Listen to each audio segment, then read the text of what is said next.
So I'll set that to record. So this is our first German genealogy gig of the season. We're going to try this for as long as we can. I've got a agenda set up for the next several months. You may have seen it.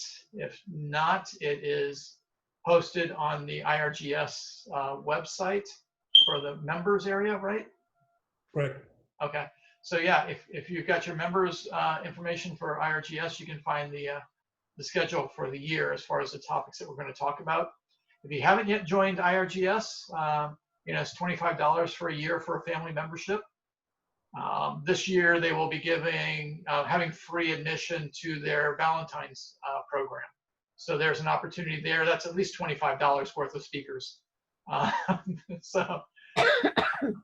And it also gets you access to some of the handout materials and things for the other presentations. On Tuesday, earlier this week, I did a talk for the Genealogy Society on voting records. And I believe that is recorded and being posted to the members site also. Great set of resources there to take a look at. So definitely worth the $25 for the memberships. So first of all, I just wanted to go around. We wanted to see how everybody's been doing this summer, and if you've solved any great brick walls or found any new information, or what your goals are for this year. So when I have my order, so I'll start with how people are listed on my screen and just call you out and see if you have anything you wanted to say. So we'll start out with Sheila. I haven't really been doing a whole lot, so just keeping up with regular housekeeping, I guess you could say. Well, we'll move on to Sylvia. Well, I have been doing a lot of quilting.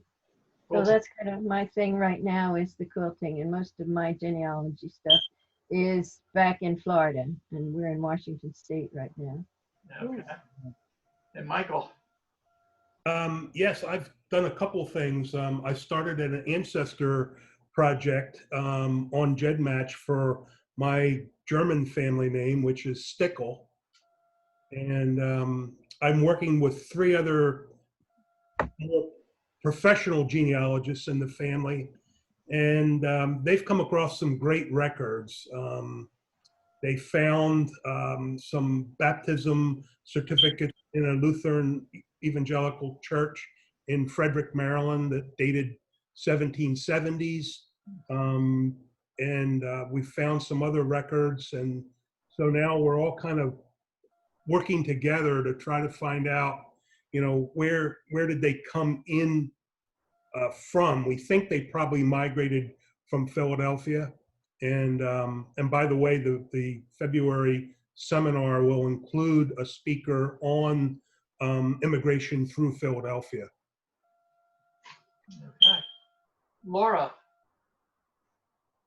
Well, we moved, so I haven't really done a lot because we have a 4-year-old around a lot. So hopefully I'll get back into it real soon. Okay. Holly? I've been working on it a lot. I had a person that I've been working on with a brick wall that her family is going through their photographs, and they sent me through was it Shutterfly or one of those, 5,000 pictures of the Rout family for me to go through. And I couldn't recognize one person, but it helped me with their side of the family a lot. So, it filled in some gaps for me, and the 2 of us still can't get beyond our 3rd great grandfathers on that side, but we will. And Joan. Me? Yes. Oh, I'm sorry. I thought you said John. Joan. Joan, there you go. Well, I'm up in New Jersey, and I do work a little bit each day on genealogy in some way or other.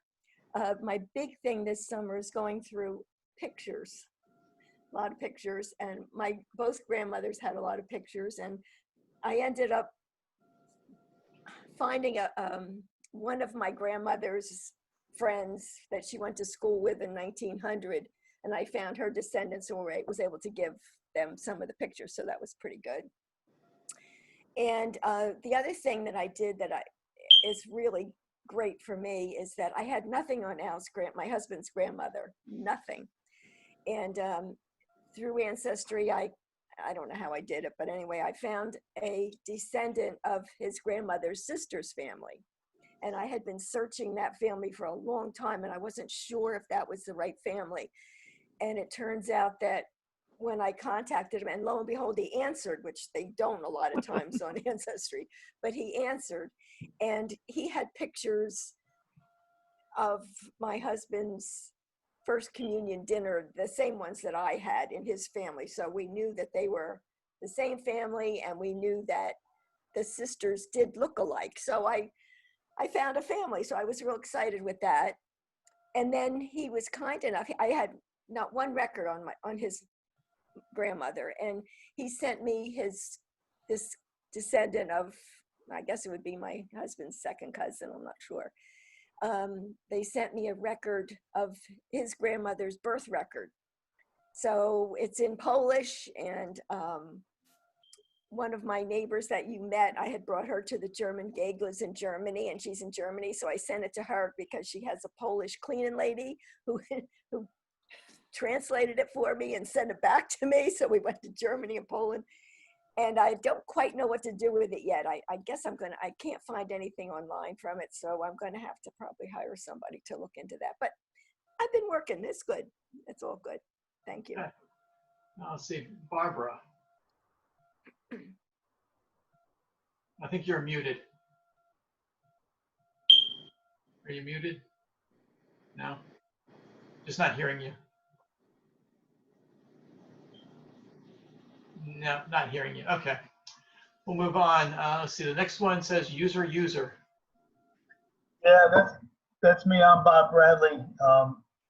About 4 or 5 months ago, we had a huge computer crash, and we were going back trying to collect documents and restore files, and the little ones, the names that my wife and I had, we all had to sort of just amalgamate everything, and the only thing that the computer was able to recognize was user. So we have to go into our photo files, or we have to go into documents or things of that nature. We have to go through user to get into our files. So it looks unusual, but it's the only way we can get this computer to really do any work with us. But, so that's why you have such an unusual name. That's always a hard thing when your files get corrupted or your computer crashes. I think it was just one missed keystroke. I was moving something to put it into a file, and I must have hit the edge of the desk as I was moving it, and it went into the netherworld, and I was not able to get it back. So going backwards, trying to recreate what I was doing, I went up with the screen name as user now. So, but I can go into my files. I can recover some of them. So I just have to use a lot of backdoors to get into it. But as you were asking about what people are doing, actually I've sort of kind of taken a lot of this past 4 or 5 months off. But then just this last weekend, my wife and I thought, well, she's a scrapbooker, so she does a lot of scrapbooking. She goes into a lot of pictures that we may have. And I have them in the family pictures mostly in decades. So I would have small boxes, and I'd have the 1960s written on them. And as we got further into more of me, and then me and my wife, and me and my children and their families, then we got into 1980, 1985, then we get 1990, 1992, then it was 94, then we hit the 2000. There's almost a photo box for every year in the 2000s. And so we've been going through them, and we had a couple of other family albums that we've had. So now we have just pounds and pounds of pictures that we have been going through. So we found tintypes. We found something similar to, not quite sepia, but almost, you would look at it and you would think this is a daguerreotype, but it's just, some of the pictures are just old from the 19-teens and 1920s that I'm having to rush with them and take black and white copies of them, because I did take a very old picture that looks like it's getting ochre. It almost has a red tincture to it. And the person that I took to it in Photoshop said, well, the reason it looks like that is because your picture is still developing. And at some point, it's just going to develop itself right off the picture. It's going to disappear. So he said, if you have anything like that, the best thing to do is take black and whites of them and put them behind the original picture. And then you'll be able to, if the picture, the original image does fade away, you'll have your photocopy. Just if there's any notes or anything that you'd like to transcribe, put them on the new picture, and then put them someplace safe that, you know, the next generation, if they come upon it, will understand what that picture was and who those folks are. So, yeah, the best thing is noting people's names and noting who they are and how they fit into your family tree, so those folks are just not gone forever. Yeah, that's important. You know, don't leave your picture sitting out in the sun. You know, we had a nice little tintype photograph of a little boy, and it started cracking, and then all of a sudden it all peeled right off of the metal. And luckily we had scanned it before it disintegrated, but it just disintegrated to little flakes. So you always want to make sure that you've got copies, digital copies, stored in multiple locations of all your photos. Definitely. And really very, very well Taliban and very well in Afghanistan and its representatives, and we'll see how it all goes. It's a negotiation. Well, it sounds like somebody has Yeah, I think somebody's got their television turned on in the background.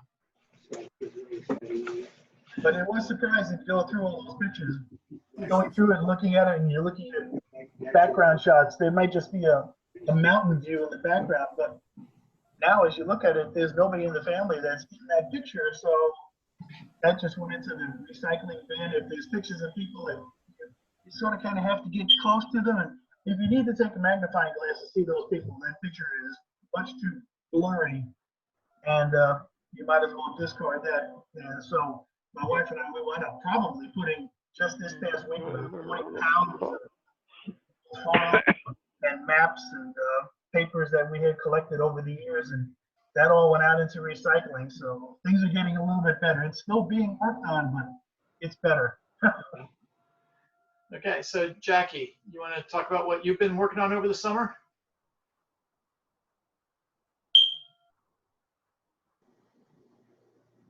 No, I don't really have anything to say. Thank you. Okay, how about Bonnie? No, I've just been cleaning out closets, Good job. old newspaper articles. Yeah. John, do you have anything you've been working on this summer?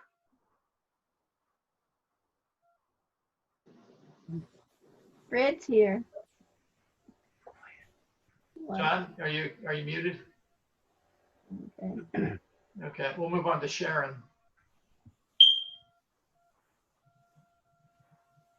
Nothing from Sharon? How about Shirley?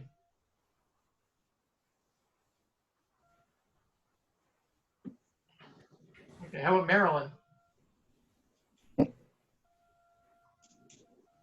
Play group.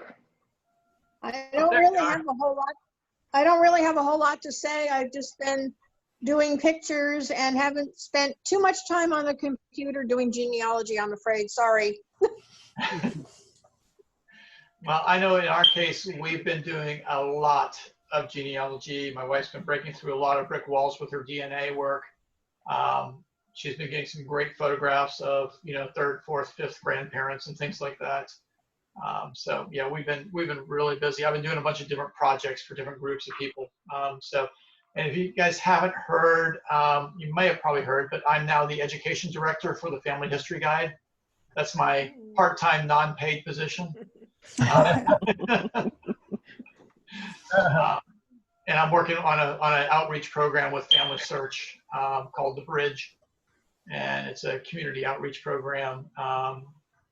And a few other little projects like that keep me busy. So what we wanted to talk about today, just, you know, we wanted to get everybody back together and see what everybody's been working on. But a couple of weeks ago, I sent you all an assignment to find where your hometowns were for your German families. Oh. And I'm going to share the screen here. And go to the file. Okay, you guys can see that file? I will Mhm. try to make it a little bit larger here if I can figure out where the zoom is. There we go. Okay, so There we go. what we were doing was putting in, the researcher's name, so your name, your surname that you're working on, and then the location it's from. And you can see, of course, I went in and started it, so I had the first 72 names. That's just my 7 generations of German ancestors. So, and then everybody else went in and started adding their German lines to the list. And if you haven't done that yet, or if you want me to resend you the list, send me an email and I'll resend you the link to the list. We've got 206 surnames in the file currently. Before I forget it, I had a request from somebody if anybody can do a translation for them. They have a German record that they want translated. They asked me to pass that information along. If anybody is able to do that or wants to do that, they said they'd be willing to pay them if they're able to do it. Send me an email saying you'd be willing to do that, and I will connect you up with that individual so that they can get their record translated. So we got a good start. 206 surnames. That's more surnames than we had on that little paper and cardboard map that we carried around to all of our meetings. So I think that's good. So what I did with that map was you can import your maps into Google Maps. And I don't know if anybody else has ever done that, but I'll show you how that's done. I go into Google Maps and I can hit this. If somebody wants to put their mute on, because I hear them crashing a little bit onto the microphones. But in Google Maps, well, let me do a startup here. Maps. Can you guys see the map screen coming up? Yes. Okay, great. Up in the top right-hand corner or left-hand corner, there's this little, what's called a hamburger menu. It's a 3-layer menu. When you click on that, you get all of these things coming up. And you can go to your places. And this allows you to create your own maps. Okay. So I'm just going to go over to maps, and these are all the maps that I've created. You can then go down to the bottom here and it says create map. And when you do that, you'll get this map system comes up here, and it asks you to add a layer. So we've got a new untitled layer here, and we can hit import. And so since I created this, well, we all contributed to this Google this Google spreadsheet. When I click import, I can upload a spreadsheet, CSV, XLS, KML, GPX, any of those sort of files, or I can go right to my Google Drive and I can click in where that file is and then click on it and it uploads. So now it asks me, what is your location information? So in this case here, I'm going to hit location. That's what we had in that. We had researcher, ancestral name, and hometown location in Germany. So you can do this with any data set. So if you're doing like the 1940 census and you have all your addresses in the 1940 census, you can put the person's surname and you can put their address in there. And when you create a map, you can hit address and that'll map that location on your map. So you can see where everybody lived based on the census record. So I've got the location as the map location. I hit continue, and then I'll have the surname, the ancestral surname as the marker.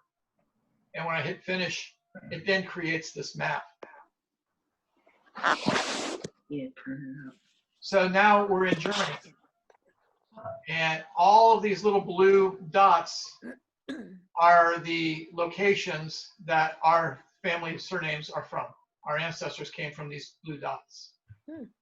I can go in here and I can change the color to orange or red.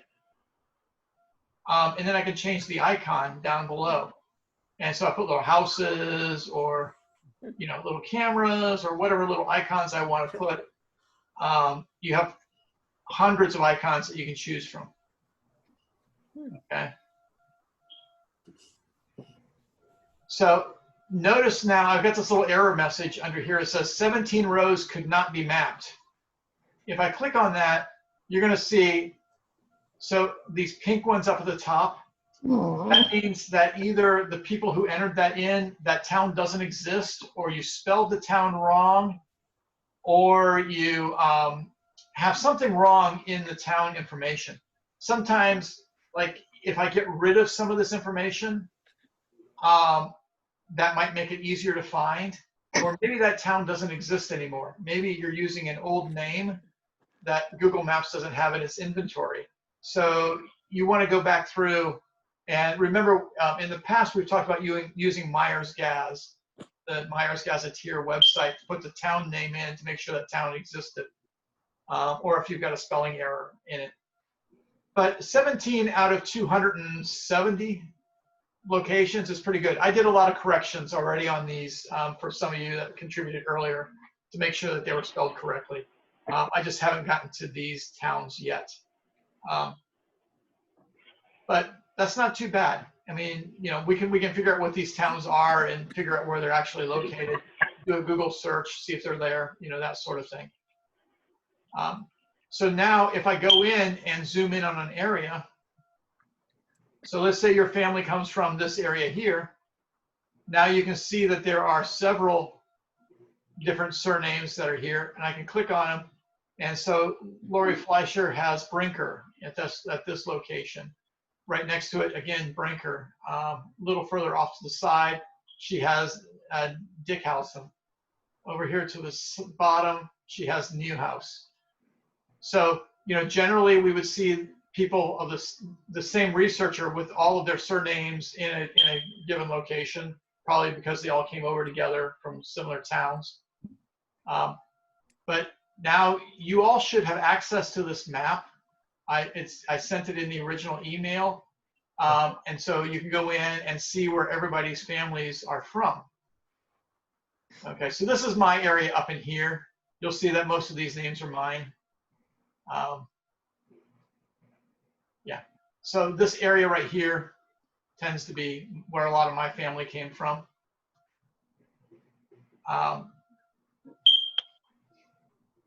So what you will see in the map is this. You'll see the German gig and the surnames and the information. If I click down on the surnames, you can find the individual surname that's listed here. And let's say you're interested in Kortzmeyer. When you click on it, the map zooms in, highlights the location, and then you can click on it. Well, if I click on it, I get the information over here in this side. The surname, let me do that again. So it gives me the surname, who contributed, and then the town that that family's from. Okay. So the idea here was so that you could look at this map and see, you know, who else might have families that are from the same general area as your family. They may be from the same towns. What are the surnames that they're researching? You know, when you look at the surname list, do other people have the same surnames that you're researching? You know, you can click on it to see who's researching that name. And that way we can get back together, you know, or you can get it with that individual and say, hey, what, you know, I noticed that we're from the same area. Do you have, you know, what resources are you using? What resources am I using? Maybe share a little bit of some of the successes you're having in getting that information. One of the things, I had one person contact me and they were looking for a town. It ended up over here in Poland, which, you know, it was part of Germany. So if you have any of those Polish towns, you can still include those in the map.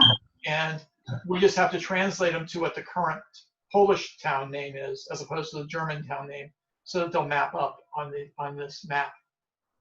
Okay. So are there any questions? Was everybody able to go in and, you know, enter in their data on the spreadsheet? I had a question, Miles. Yes. Because I have not yet identified where my German family came from. Yes. I don't know, is there anyone else in that position where, the only thing I know is they were here before the 1760s. Yeah. Is there anyone else that's in that area that's kind of researching early German immigrants? I don't have anyone here that early. Okay. I know we had some people that were doing the 1700s. I know that Reinhardt was in the 1700s because I was finding him some church records in that date. Okay. Most of mine are the 1840 to 1860 time frame, that middle 1800s. I think that Shirley was early German too. Shirley Severin. Okay. Yeah, she should be on. I think she's on today too. Yeah, I let her in. And the second thing I just wanted to mention for you, Miles, is that I had noticed if anyone has done their DNA and knows their German area like this, each of the areas in Germany has a separate ancestor project where they list all the towns. I have them up on my screen later on. If you want me to share my screen, I can show you what it looks like. But they actually have all these different projects broken down by states within Germany. That if somebody's already done their DNA, they can join a project for free and connect with potential DNA matches from that area. Is that through GEDmatch, Michael? Yes, it's through gedmatch.com, and it's a free service, and the Ancestor Project is free. Okay. Okay, yeah, great information, and we can put that in maybe in the chat box. I will do that right now, okay? So then what I wanted to go in, even if you don't know where your surname actually comes from, there are some websites out there that might give you some hints. And so on the Family Search Wiki, they have a surname distribution chart. And I'm trying to find where the chat button is that I can post this. Let's see. Oh, there it is. I think. Participants, pause, more, chat. There we go. Okay. So I want to open up the chat area down here. So on the Family Search Wiki,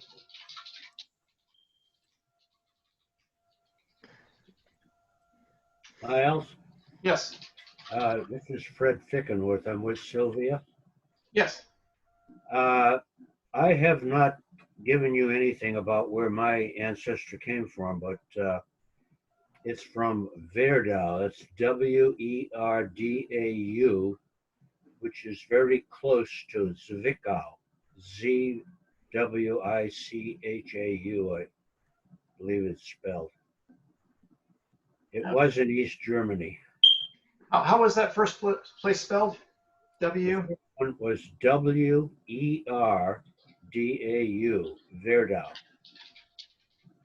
And the other was Zwickau, which is Zwchau. That's better. Zwickau. Okay, right there. Yeah, so that's those two locations right there in Germany. Right. Up to 10 kilometers apart. So. That was my grandfather came from there. Okay. Okay. Yeah. So I'm going to put in the MeyersGaz also. I think it's .org. And remember with the MeyersGaz, I'm going to pull that up. Whoops. It must be Meyers, M-E-Y-E-R-S. I have to spell it correctly. So we'll fix that in the chat. There we go. And let me I'm going to take out that. I want to pull Werdau, W-E-R-D-A-U, and do a search on that. And you can see that two come up. One's a village and one's a city. And you can see Werdau, Zwickau. And when we click on that, Yeah. it gives us the information about the town in German, of course, the location of it. So this is where you can put in the Polish names also, and they will pull up with the original Polish names. And then it gives us the information about that town. The other thing, we have the map. And so this is that map from the 1870s showing the location. And when you zoom in, whoops, too far. You can actually see buildings marked in here and different land features that are marked on the map. And then ecclesiastical, this tells us the churches. So in that case, Werdau had a Protestant church and no Catholic churches, I believe. Yeah, so let's see. Looks like might be a little, yeah, it looks like they're all Catholic or all Protestant maybe. Can't quite tell because of the gapping on here, the spacing. But let's just say they're Protestant. And we'll give a talk. I think it was a Lutheran church that went. Yeah. Yeah, so, and later on in the season, we'll talk about church records and utilizing Archeon and Matricula databases for church records, along with some of the archives that might have those. The other thing up here is related, and so this gives you like entries related to that location. So if I go down to like this one, you can see other towns that might be related. You can include your email in here, that if your family comes from that area, you can put your email in here so others can contact you about that area. And then there's some feedback. So there's a lot of different things that you can do, on this page when you're trying to figure out where those towns are located. I've actually been there. Down to the town? Right. Yeah, okay. I want to show you, so that Surname Maps that Family Search has, it has maps for all of different countries. And if you look for Germany, they have a couple different ones. So I'm going to pull up 3 different maps, mapping pages for surnames that they use in Germany. And I'll post those on here. So this is the Kartennamen page. And when you type in your surnames, I'm just going to use my Westerheide because it doesn't show up very many places. And I can do that search, and now I can see what parts of the country are predominantly that name is located. And you can see the numbers here, 1 through 5, 6 through 10, 100 plus. So there's not many, but this one area here looks like it might have 21 to 50 occurrences. Some of these down here are 6 to 10. So now I know that if I'm looking for Westerheide, I might want to look and focus my research in this area where the name is more common, and not research up in here, where it's not very common. So this is a good way to visualize where that name is more frequently distributed. I'm going to go to GeoGen now and type in the same surname. You have a chance to write anything down here. And this is GeoGen. I'm going to paste that name here also. And you can see you get the towers, the bars based on the number of names in these areas. And you can see in the colored areas down here, you can pick that region and get the distribution of the name in the different locations. So I'm going to go back to this, and you can see where the name is distributed. Whoops, throughout the area. And then I'm going to go to this one, which is NVK, which is Namensverbreitung. Don't worry about my German, it's not as good as it could be. So I'm going to put Westerheide in here again, and this is 1890. So you can see these small little blue area or yellow areas down here where it's located. And you can zoom in somewhat and see these towns. If I click on where it is today and hit add, now you'll see another color located in those areas. So you can see where they were 100 years ago and then more recently on this graphic here. You can see there's some other ones down a little further. So again, all three of these maps will help you sort of locate where your surname is found more often than not. Relax. Relax, okay?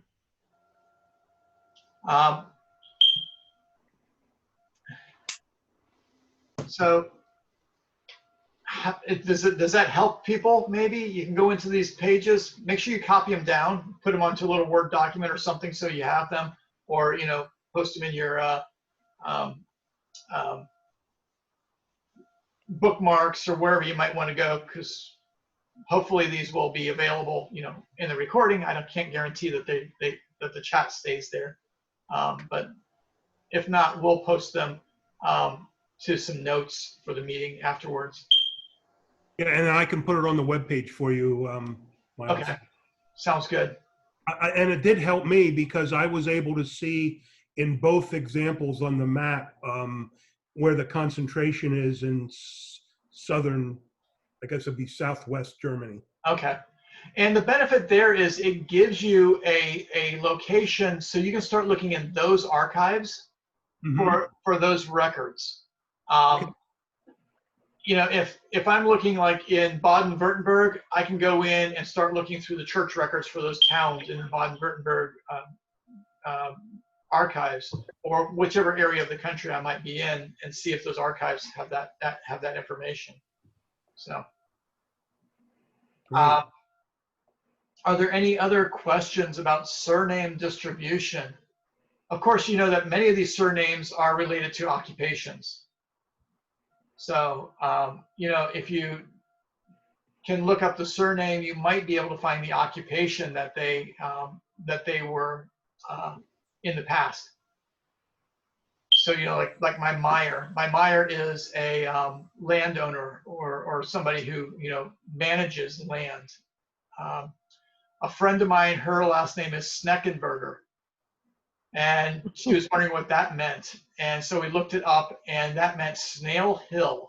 So her family comes from Snail Hill.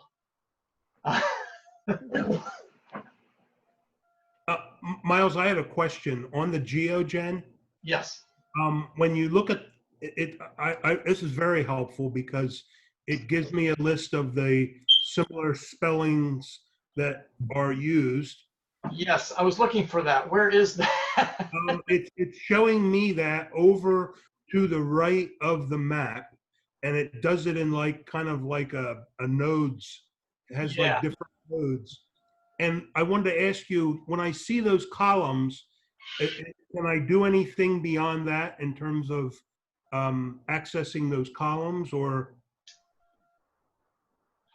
No, and actually, see, I can't get the thing to work, and that's why I was trying to do that a little earlier, because when you go into this, oh, I know why, because Westerheide is one of those names that there's only one variant, so it's not like it's, but if I do, let me do a new name. If I do Meyer, and of course this process will be a lot of names in here. Okay, I see. I can just zoom in. Yeah, Okay. you can zoom into it. But Meyer, I mean, what good does this do for me, right? The entire country is covered in Meyers. So Yeah. Not real doesn't helpful. help. So there's some names like that are so common. Miller will probably be another one that's very similar, and it covers a large area. Not quite as much as Meyer, but it does cover a large area. Ah, there we go. Okay. Yeah, so down here in this bottom area shows you the variations in the spelling. I had the chat over top of this, so that's why I couldn't see it. Yeah.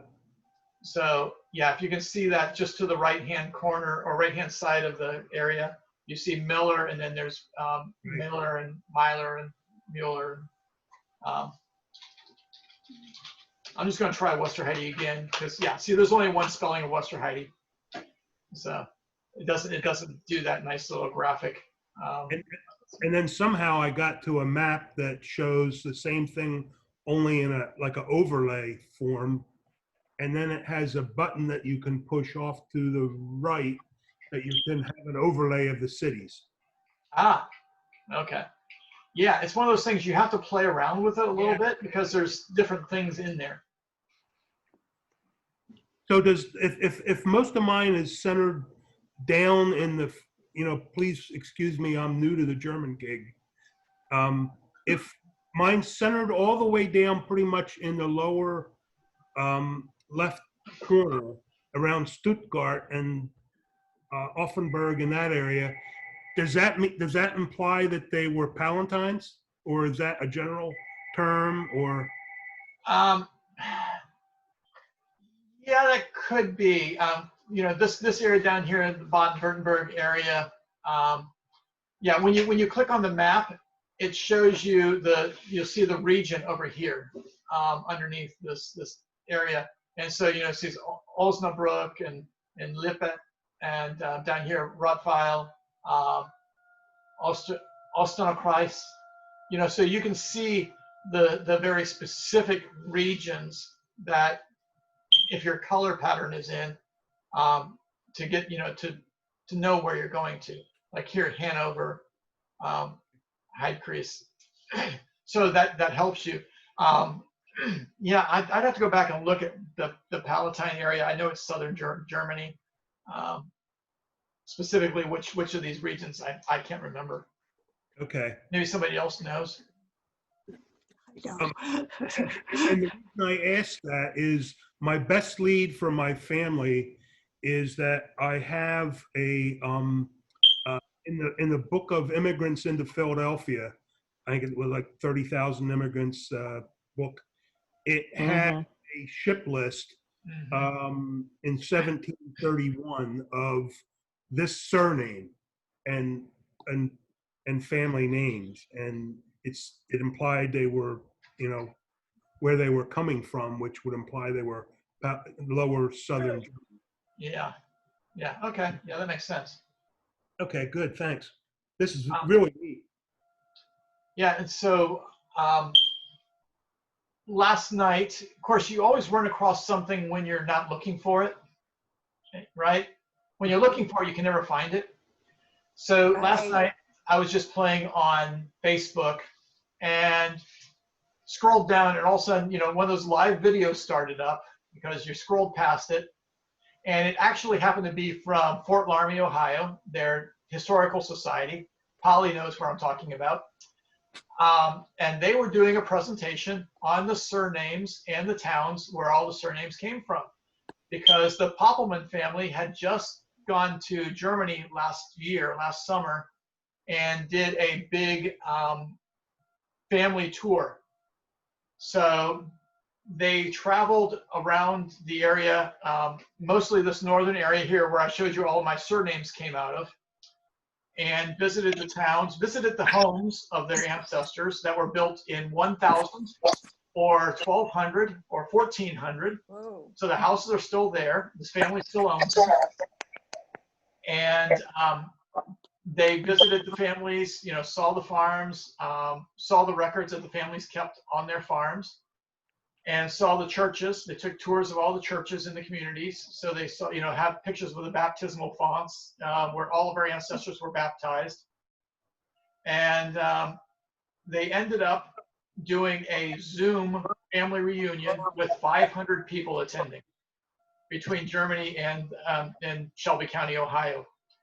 So I'm going to try to play a little bit of that video for you guys, and we'll see whether or not, if you can't hear it, let me know, because I'm not sure how to do this yet. I haven't done this before. But I think I have it set up so that it plays the video audio at the same time. So let me know. And we're not going to do the full 50 minutes of it, but we're going to go through here. Good evening. Thank you for joining us. Can you hear it? My name Yes. is Ann Stead, Yep. and I'm here with Larry and Donna DeRoy. We are members of the Fort Laramie Historical Association, and we were part of the family, of the Puppelman family group that went to Germany last September. So tonight's presentation is the first of a three-part series about the 2019 Puppelman Legacy Tour. We will be covering the trip to Germany to visit the area where not only the Puppelman family came from, but also where many other immigrants to this part of Ohio came from. The remaining two presentations by Puppelman family members will cover the genealogical and historical research done on the Puppelman family, where they came from, how they got here, and where they settled, as well as all the legacy tour events that they researched and planned for. Now, if you're watching this presentation on Facebook in your news feed, you should be able to double click to see the presentation in full screen. This presentation and the following two presentations will be recorded, so you can view those later. They'll be in Facebook, and they'll also be on the Fort Laramie Historical Association's website. So this presentation, entitled Faith, Farms, and Family, will take you along with us on our trip to Germany as we discover the roots of many of our area families, visiting their churches and farms, and meeting family members who live there.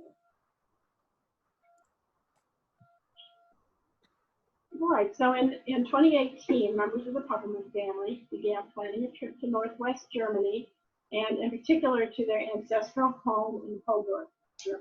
I'm just gonna pause here for real quick. So Puppelman is my third great grandparent. So beyond my third great grandparent back, I've got a lot of Puppelmans, but I have a lot of these other names that they're going to be talking about. So the plans for the trip expanded into quite a bit more. They did a lot of research on the family back in Germany, and again, they're innocent immigrants and descendants. They planned a number of events around the trip to Germany that included visits to the Puppelman family farms in this area, those that belong to the descendants of the original two Puppelman immigrants, Heinrich and Katharina Puppelman, who had 6 children, and all of them settled just west of Fort Laramie in the Munster and Egypt area. It also included a family meal, and we'll talk about this a little bit later, in Germany, a simultaneous meal in Germany and Fort Laramie.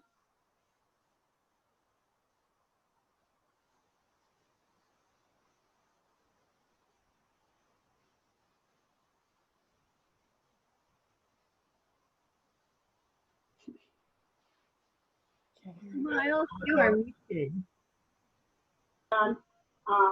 Each line of the Puppelman family was assigned a different color, and they used the shirts so that when they got together for these events, they would be able to identify which line that it came from. And again, you'll learn more about that in some of the next presentations.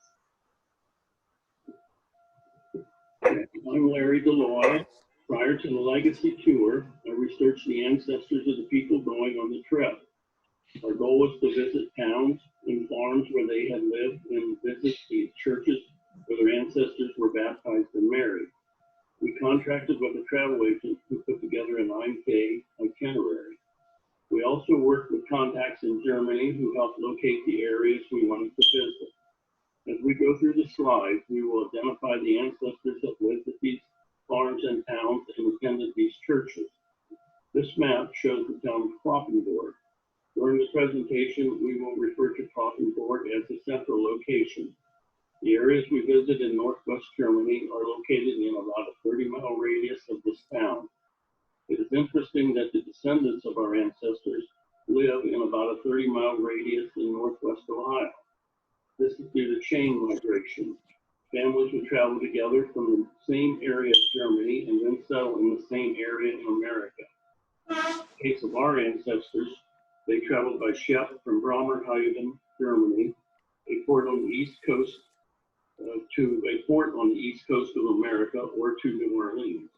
They traveled by land in the Ohio or Mississippi River to Cincinnati. They traveled north by the Miami-Erie Canal or other means and settled in Shelby, Darke, Mercer, and Blaze counties. This map shows the area of Germany that I just mentioned. This area of Germany borders from the Netherlands and the province of Holland. Our German ancestors were influenced by this region. Men spoke their language called Plattdeutsch, and they wore wooden shoes. An example of the ancestors from Holland would be the Hodenkamps. The daughter of Nicholas Todd from Holland married a Hodenkamp in Cincinnati. They named their oldest son Nicholas Hodenkamp after her father. There are now 5 generations of Nick Hodenkamp. The city on this. Just back up a little bit. Some people wonder why families left Germany and why they came to America at that point. Primarily, the reason was because they had a limited amount of land over there. The farms were small; they could not be subdivided, and the oldest son would always inherit the farm, leaving everybody else in the family, all the other children, with nothing. So those children would either have to marry into property, take up a trade of some sort, or become tenant farmers.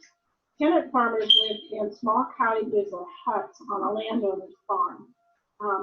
And they were sometimes given a little plot of land that they could grow a few crops and possibly have a garden and maybe a few animals.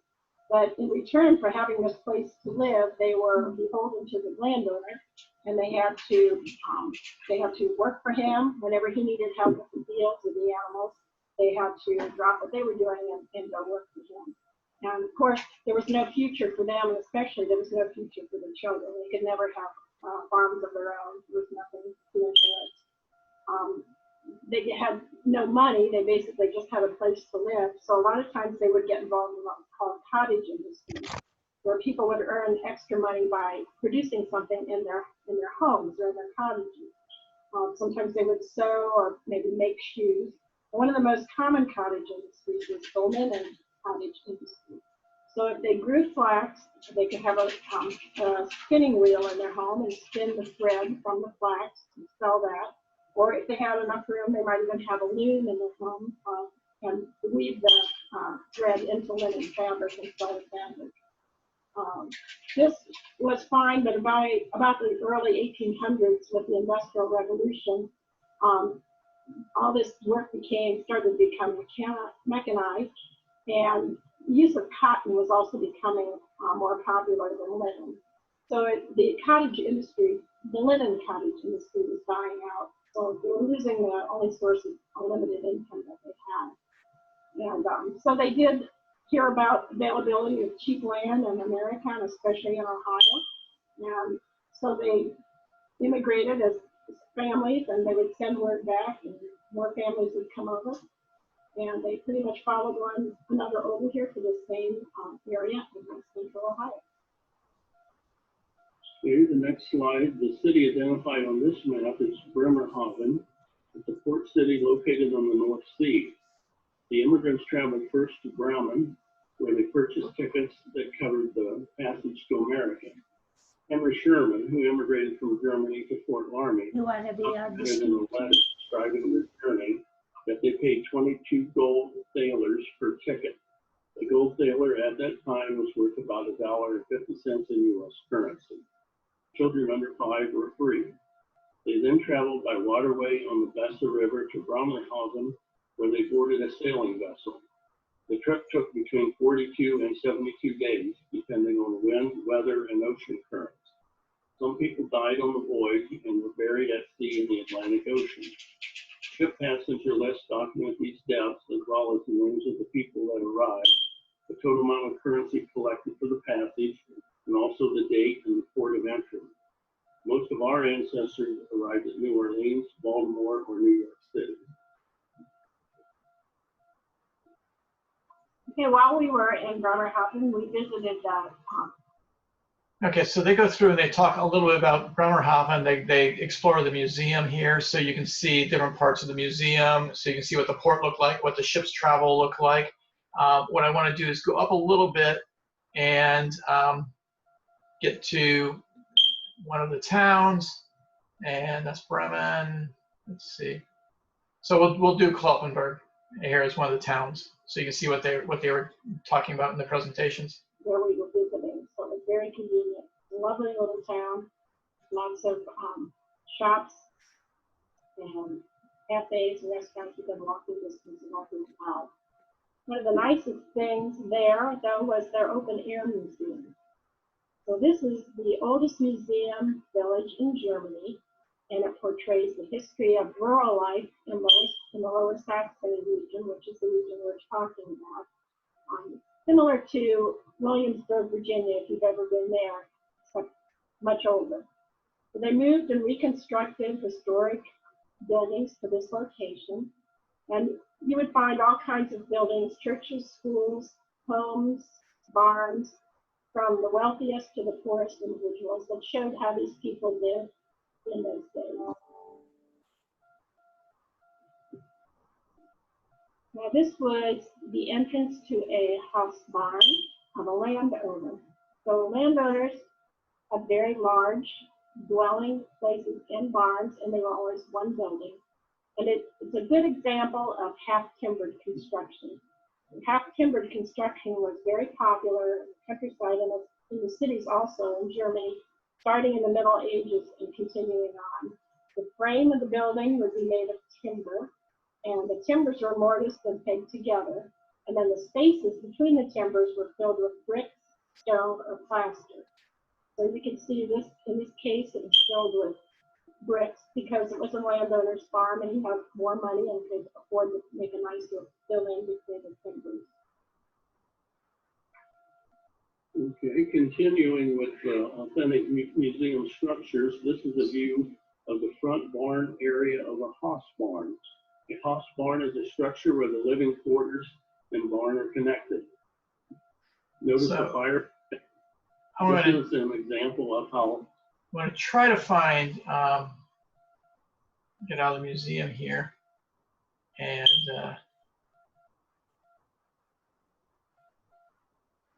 they had an Ohio State football game while they were there.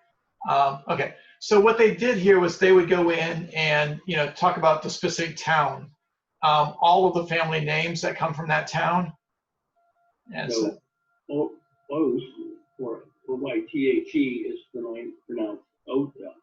It is the hometown of the Bruns, Bussy, Strilling, Foyne, Lammers, Meyer, and Tiemann families. This is the inside view of St. Maria Church at Oita. There is a large painting of Mary behind the altar. At this church, Johann Lammers married Katharina Bruns. They moved to the Bruns farm, and Johann changed his name to Bruns and named all children Bruns. This rule was established to protect the farm name. The Fort Laramie and Munster area Bruns would have been named Lammers. We will mention more of these name change marriages as we go through the presentation. This is another view of the inside of St. Maria Church. These are the descendants of the family from the Oita area. This is a very old and beautiful church inside and outside. Outside of the St. Maria Church are beautifully landscaped grave sites surrounding the church on all four sides. The families of the deceased maintain and decorate these sites year-round. Land is a premium in Germany, so grave sites need to be reused. According to our guide, the sites are rented to the family for 30, 60, or 90 years. When this time period is up, the grave site reverts to the state ownership and is leased to someone else whose relatives are buried on top. For this reason, you will not find old grave sites in Germany like we have in our area. Another thing that our tour guide was telling us about the churches in Germany was that, like anything else, they're highly regulated by the government. You don't drop your money into your local clique. Okay, so this goes on for about 50 minutes, but what they did was they went and visited all of the towns of the ancestors that they had researched.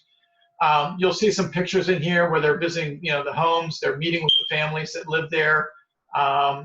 They have the names of the families above the doors or above the mantles. One of the houses has a family, basically a family tree as one of their walls, and it has everybody's name on it back to several, many generations back. So it's an interesting, it's specific for the region of Ohio that my family comes from, and Polly's family comes from that general area. But it is a good discussion if you want to learn more about some of the culture, some of the reasons why people came across, or even if you want to just plan your own trip to Germany, it gives you some ideas of, you know, how you get to visit your ancestors while you're there. They do it like I said, a tour of each of the churches in each of the towns, and they show the original baptismal fonts and everything of that sort. So it's an interesting way of doing this. And so I'm going to stop sharing that video. I've included that video in the chat line. So if you want to go back and watch the whole video later, you can do that. I was going to turn over some time to Michael to maybe show the GEDmatch Ancestors project for Germany. He'll have to take himself off of mute.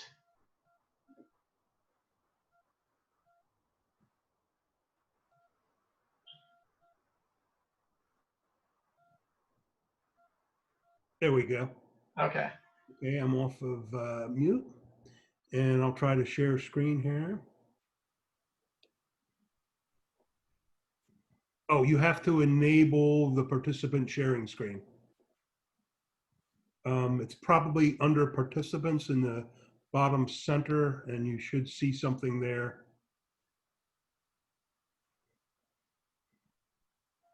I just made you host. Okay. That makes it easy. Let's see if I can get to it.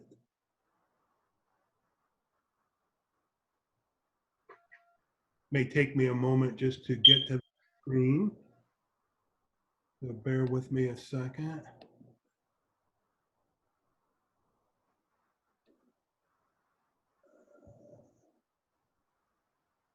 There we go. Okay, now I've got that screen. Now I'll try to share it here. And now you should be able to see it. Yes. Can you see the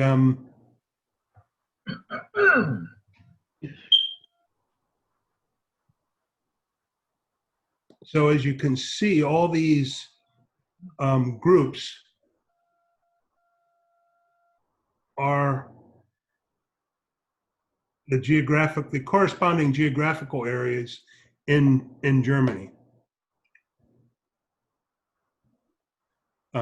So it looks like, for example, from using your GeoGen or whatever that's called, Miles, it would look like my concentration was in the lower south part here. So Baden-Württemberg area. Yeah, so that particular area. So what it says is that, you know, if you have an ancestor line in that state, and it tells you where you can check it, you can kind of join this group. There's a join button over to your left. And if you have your DNA on any of the testing services, what you can do, or you can get someone to help you, you can download your raw data and upload your data to GEDmatch, and then join this group, whatever corresponding group. And beyond that, let's see what they say here. Oh, and there's also some various locations, government, websites, maps, and other information about that particular area. So, and it's very detailed. I mean, you know, it looks like they're covering every small sub-region of each state. Exactly, Yeah. exactly. So they go on and on and on as to how specific, you know, you want to get. Somebody's gone to a lot of work to put all these in there. What you might be able to find out is you might find a match, a DNA match geographically in these areas. So that's pretty cool. Yeah, it looks like I'll be doing that this weekend. Well, your thing with the GeoGen is really helpful for me because I was kind of struggling, you know, what's my next step? Do I start looking for more church records? It's, you know, it's kind of a,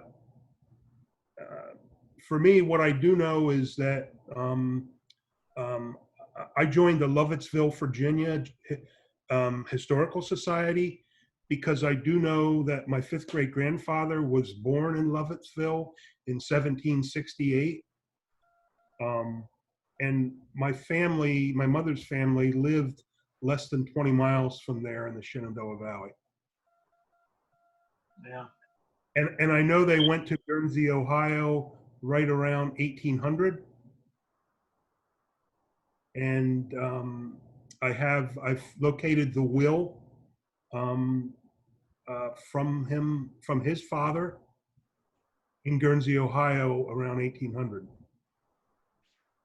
Yeah, and the problem with the 1700s, you know, they didn't have to file naturalization papers, so they don't have to tell the government where they came from. So that makes it a little more difficult. The best opportunity you have is, you know, now that you're narrowed down into at least a smaller region of Germany, still trying to find the specific individuals you're looking at in the records, because, you know, the German archives, the records are not searchable by surname, they're searchable by town. Okay. So you have to know what town you're looking at and then which church you're looking at in order to, you know, actually access the records that might have your surnames in it. So that makes it a little bit more difficult. Okay. Not impossible, but. So I can't search by surname in either Ancestry or Family Search? No, Ancestry and Family Search you can. You can, I can, okay. Yes, yes, but not all the records have been indexed by surname. Okay. If you go to the archives websites, the German archives, you know, for Baden-Württemberg archives, you can only search by town. And so you have to put the town name in, and then you can find the church listed in that town, and then go through those records or other tax records or land records or things like that that they might be listed in.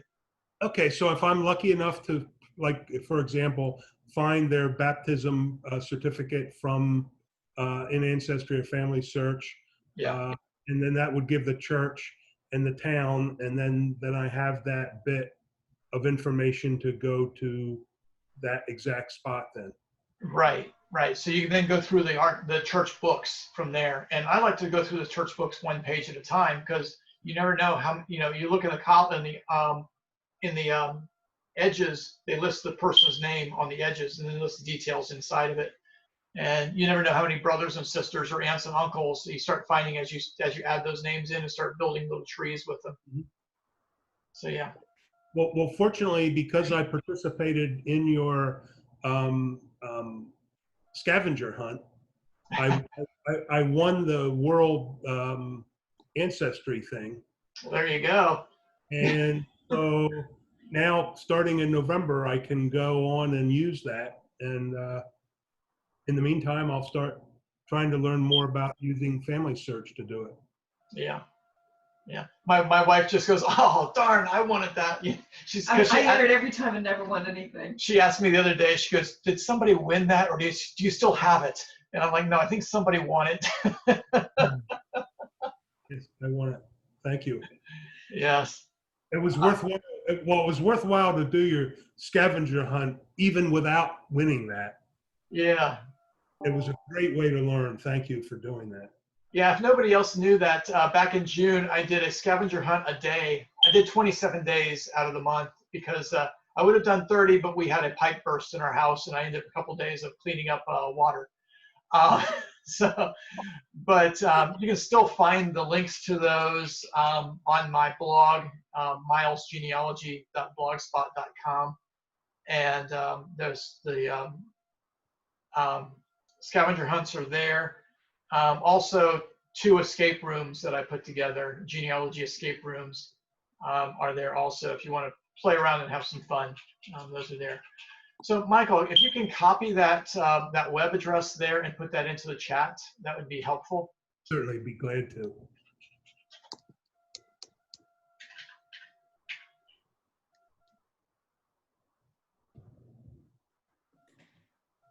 Okay, so we're on an hour and 15 minutes now. I don't want to keep you guys too long, but if anybody has any other questions or comments, remember I mentioned at the beginning of the meeting, I have somebody who would like to get a document translated, and if anybody's able to do that, please contact me, and I'll set you up with that person. They are willing to pay if they can get something translated. So, or if you know somebody who will do translations, pass that information along also, and I will link them up to that person too. Miles, Yes. can you link your blog in that chat thing also? Yes. And also, there's a lot of groups on Facebook that will translate for you for free. There are, but the German one has discontinued that. The one that I used, I think it's a German one, but one of my genealogy translations Facebook groups that I was a member of, they said, we're done with it, we're tired of it, we're quitting. So people are unappreciative. Yes. Genealogy meeting. She said she'd be willing. Yeah, and so the IRGS webpage has the links. I provided the scavenger hunts on the IRGS Facebook group, and the Indian River Genealogy Conference web page for Facebook also has the links to the scavenger hunts there also. Thank you.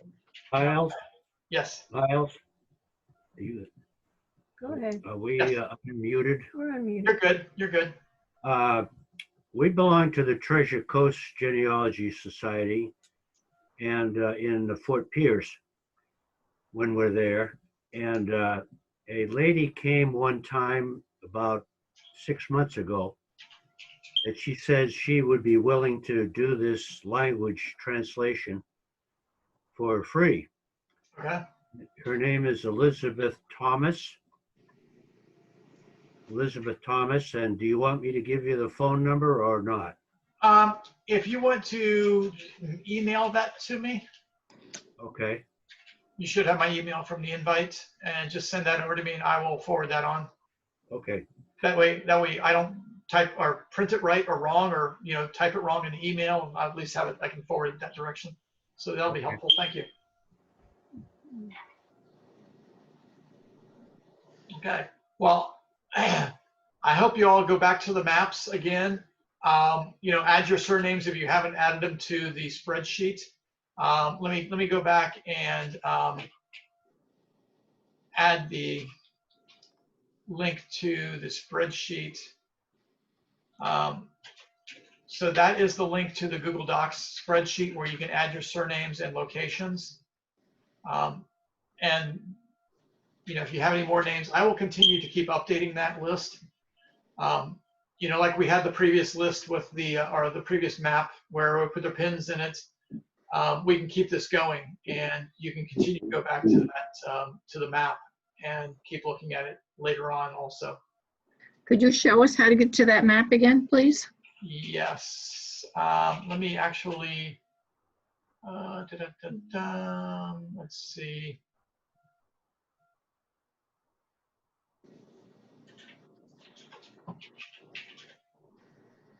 I have to go in. I'm just doing this so you won't see it on the screen, but I'm getting the link. Okay, and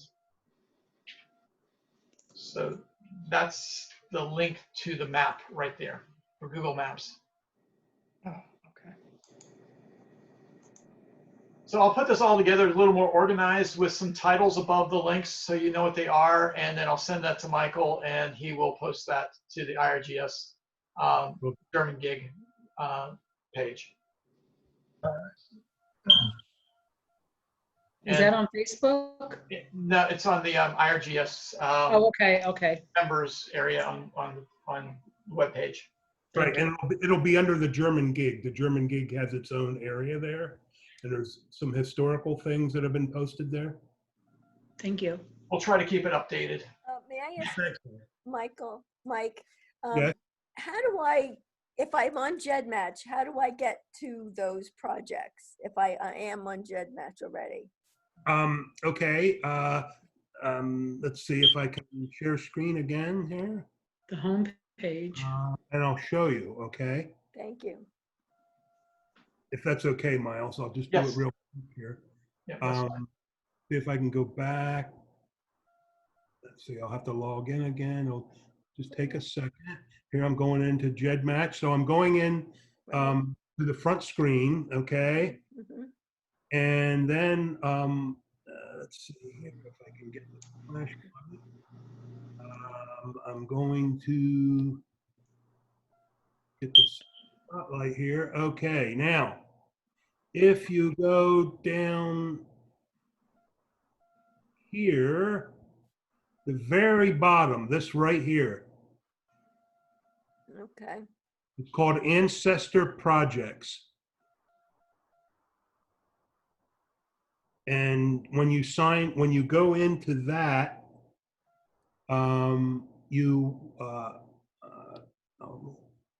I just, someone needed to be admitted, Miles, so I went ahead and admitted them. So you go into there, and that'll enable you, when you click that, it'll take you to this page, which is, I am the member, I belong to a German Connections, couple surname projects, and then if you just scroll down, that's where you see this. It's a big long list of available projects. Okay. Thank you. Okay? Thank you. I appreciate it.